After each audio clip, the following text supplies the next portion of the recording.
Mental Health Chats. I'm Claire Davis, and I'm here to help you bring better emotional fitness into your life. If you're watching on YouTube, please subscribe. If you're listening on podcast, please follow.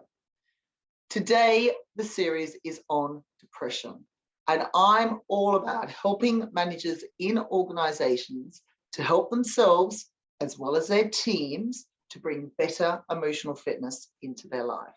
It's all about spotting the signs, having those conversations, and having better, positive mental health. Today, my guest is Joyan Chan. Hello, Joyan. How are you? Hello, everybody. I am great. Thank you so much for having me today. And thank you so much for being with us, Joyan. And I'm going to call you Joy because you said it was okay to call you Joy. So Joy is going to be talking to us about turning depression into empowerment, which is really exciting. And she's from a country I haven't had a guest from before. So would you like to tell everybody where you're from? Sure, I'm from Singapore. I'm currently living in Singapore at the moment. So it's really excited to connect with you in UK and just having this chat about my stories, depression and mental health, in general. Thank you. Brilliant. Well, thank you so much for being with us. So I would actually, you just mentioned telling your story. So I think it'd be great if we started with you telling us your story about depression during COVID, because a lot of people suffered during COVID. So would you like to tell everybody? Sure. So basically, before COVID, I didn't know that I was struggling with depression all along. So I had a job, it was actually my business as well. I was having a business, running a business with a brick and mortar business with my two business partners. So at the time, I was just really, not being happy, not feeling fulfilled, just everything, like every day just getting by. So on the outside, I would say I was this like confident, successful, like high achiever, on the outside because of what I do. But on the inside, no one knows that I was actually struggling, just like feeling empty, feeling unhappy, like sometimes just feeling lost. And I didn't know why. So because of that, and I decided to quit my job actually. So I told my business partners that I'm going to quit my job. I'm not going to do this anymore. It doesn't make me feel like, if I felt like there was so much more I could do, but I wasn't doing it. So I told them I'm gonna do my own thing, although I didn't know what I was going to do, but I told them I'm going to do my own thing. And I was very determined at that. So I left the job without knowing that COVID was going to arrive. And so, yes, so COVID happened. I think like few months after that, after I quit my job. And I didn't know, nobody see it coming, right? So all of a sudden, I lost a job, I lost my income, and I actually ended a relationship at the time, and just everything was so depressing.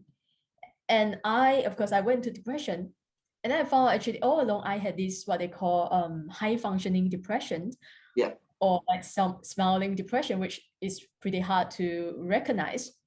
So so having said that, I went to depression because of that. Just imagine now you are at home all by yourself when COVID happened. Everyone was staying at home. Lockdown in Singapore is same. Staying at home all by yourself with nothing but your own self-destructive thoughts, and that is a very scary place to be honest. And because like I said, I was struggling with high functioning depression, so it means I had to function. So on the front, on the outside, I function very well. Which is why when COVID happened, I felt like everything was taken away from me, like my job, I couldn't go to the gym, I couldn't hang out with friends, I couldn't drink. So, all those distractions that I used to numb myself, to numb my feelings, I couldn't do that anymore. So I had no way to run, I had no way to escape, I had to face it, and I didn't know how. And so I said, that was a really, really scary place to be. So there was this whole story of how, I've discovered my depression during COVID, unfortunately and fortunately. And at a really, really tough time that everybody's experiencing, it being a tough time, and then being isolated, because being isolated means that you didn't have that people contact, and that can develop into loneliness, and loneliness is actually of more detriment to our health than smoking 15 cigarettes a day. So it's everything at once. So how did you, first of all, notice or realize you were depressed? Okay.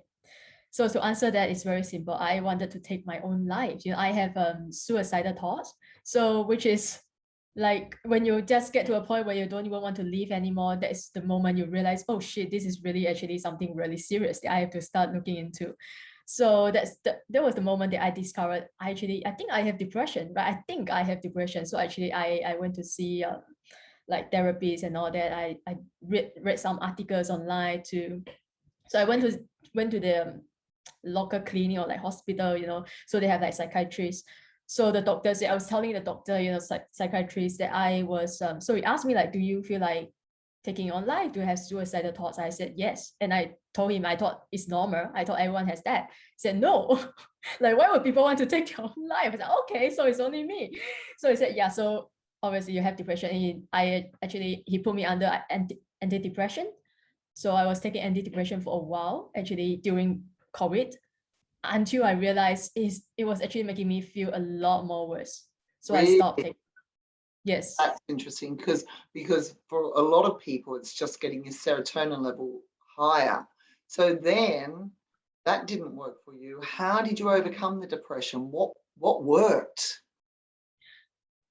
Okay, I'm not sure whether people believe this, but what helped me overcome my depression was willpower, was really my own personal power.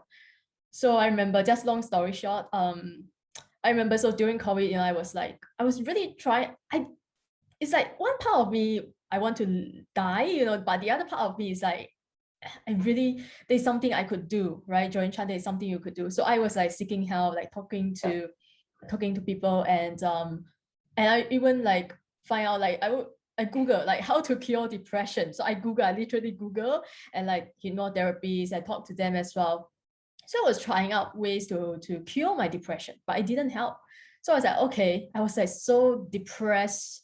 And one day I remember that one afternoon I was so depressed, and I was like, I couldn't stay in the house anymore. It's like, I just couldn't stay in the house anymore. I was going crazy. And I had panic attack actually that day. I had panic attack first time in my life, and I didn't know what to do. I went outside of my house. So I live on the 10th floor. It was a building. So I went downstairs. I remember no one was there because everyone was staying at home because of lockdown. So I was like having panic attack. I was like crying. I was, just all these emotions that are going through I felt like all these emotions, they are leaking out of me. And I really didn't know what to do with my life anymore. That moment, I really didn't know what to do with my life anymore. So the next thought would be, if you don't know what to do with your life anymore, then you have to, it's time to end your life, so that was the thought that I had. So I remember I would look at the building right in front of me, and I asked myself, do I have the courage to jump off the building? Like I literally asked myself the question with tears. So, and the answer is obviously no, because I am still here talking to you today. So the answer is no. And I was so hard on myself, and I was so hard on myself because I'm always hard on myself. I said to myself, Joyan Chan, if you can't die today, if you can't even take your own life, you can't even have the freaking courage to take your own life, then you got to freaking live your life. You got to live your life. That was what I said to myself out loud. You got to live your life if you can't die today.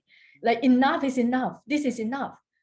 So, and that moment, later when I shared this story with my friends, they said it was spiritual awakening. It was like a huge wake up call, right? I had to wake up, Joyan Chan, it's time to wake up. So I woke up, and all of a sudden I heard this voice, like telling me, you have to share your story. You have to tell your story. Like, stop hiding anymore. Stop being ashamed. Just start telling your stories. You are not alone.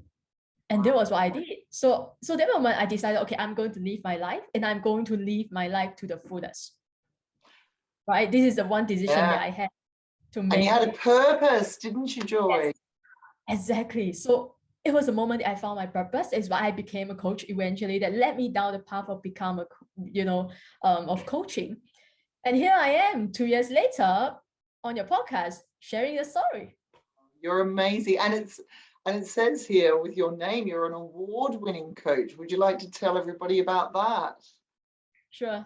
So I actually, this year, early March, this year, 2022, I actually got an award in Dubai.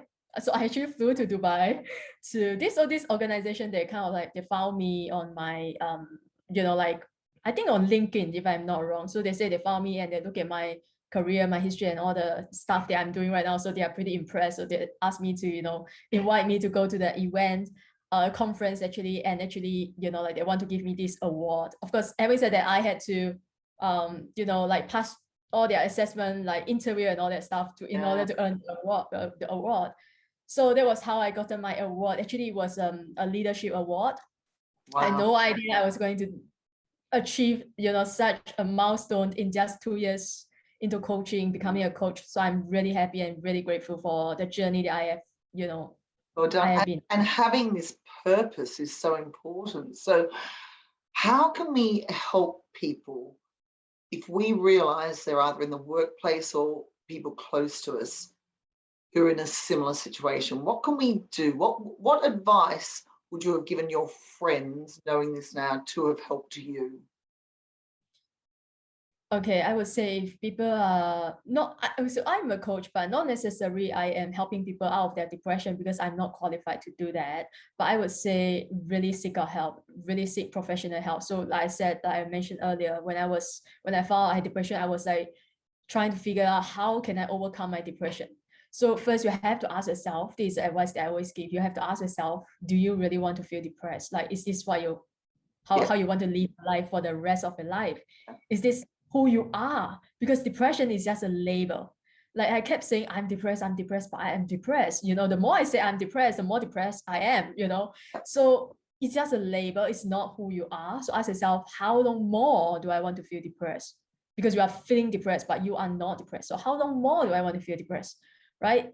Give yourself, like just ask yourself the question, do I want to feel depressed for the rest of my life? This is really how I want to live my life.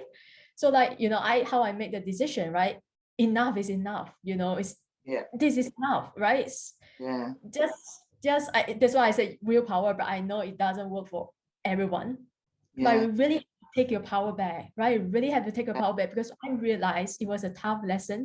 So I was living on my own, and I realized that nobody was there. I realized that I was the only one who can save my life. No one is coming, right? No one is coming to save you. No one is coming to save your life. You have to save your life. About mindset. Responsible for that. Yeah. Yes. So much about mindset and getting that mindset into the right space of, I want to live my life to the best I can. Yes. So like I said, talk to people if you can. I actually like shared my so I actually open out to a few close friends of mine. You don't have to tell everyone, right? Like I did, like your stories, but just open up and really have someone be there and just listen to you. Like but of course open up to the right person, because when I share my stories, I do have friends that come after me and say, wow, Joyan, what are you doing? Like what are you doing, right? So I was like, it's not your business. But yeah, really find the right people to open. And I actually had a coach at the time who I was working with. So that's the reason I saw the value of coaching, and I decided I want to be a coach. I want to be, a guide. I want to help people. So that's why I started coaching and become a coach today. So I would say, yes, talk to people, seek out help, and get a coach if you can. Yeah, work with someone. Absolutely amazing story. Thank you so much for sharing it. I'm sure there's going to be a lot of people watching this or listening to this who have taken so much advice to not only help themselves, but also help those people around them, either in the workplace or in their personal lives. So Joyan, where can people find you if they want to find you? I'm sure there's a lot of people out there who would love to get in touch. Sure. They can find me everywhere. I'm on literally everywhere, LinkedIn, Facebook, Instagram, TikTok, you name it, you have it. But the best place to find me and to see all my work is my website. So my website is joyanchan.com. So it's just joyanchan.com. You don't have to enter www. So it's joyanchan.com. And my Instagram is joyan.chan. Yeah. Okay, brilliant. Excellent. Well, thank you so much for all your words of wisdom. You've been absolutely amazing guest, and do take care. Yes, thank you. You too. It was nice. Thank you.